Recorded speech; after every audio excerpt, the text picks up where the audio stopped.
We are now at our last chord where we're taking this E chord and moving it up the neck, leaving the first two strings open. Move all the way up to the 11th fret. You look at the diagram, you can see the analysis. You have the 1, 5, 1, 3. It's the bottom four voices. Then the second string open is a B. Against the E flat bass note, that would be a sharp 5 or a flat 6, flat 13. Then the first string open is your flat 2 or your flat 9. So we're back to that altered dominant situation. Now you can see that I've also included a little chart where we look at the notes in the chord, what scale degrees they are, and then by color coding you can clearly see how you add the other notes to form whatever scale or scales you're going to play against it.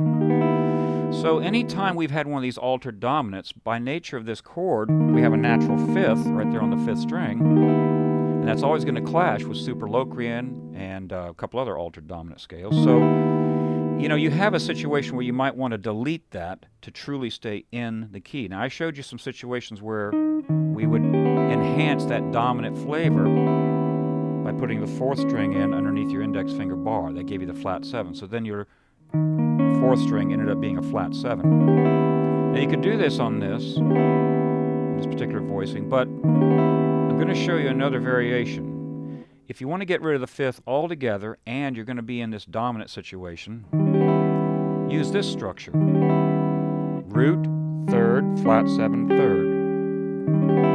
Now what this does is it puts us squarely in the middle of the Superlocrian mode. We don't have any notes that aren't lined up with the Superlocrian mode. Now this being an altered dominant, being E flat, it wants to resolve back to A flat because E flat is the 5th in the key of A flat. 5 goes to 1, you should know that. And it'll go either to major, any kind of major family chord, or it'll also go to minor.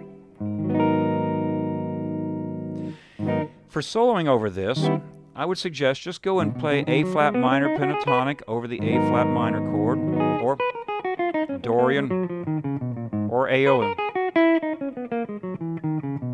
Now all these scales are charted out so you can find what scale you want to fit over there. And we're going to play a medium tempo groove.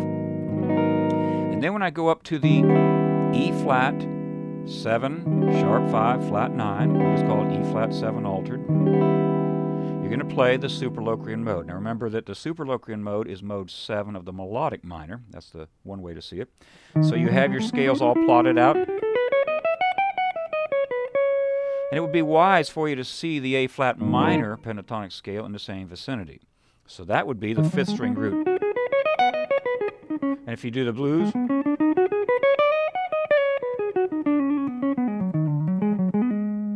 so I'll go ahead and diagram those out for this particular example. But let's just play against it. Now I'm going to play the chords, and you should practice soloing over this.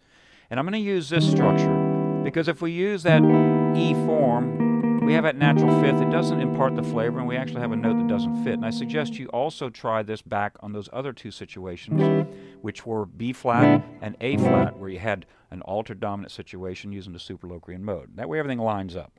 So here we go.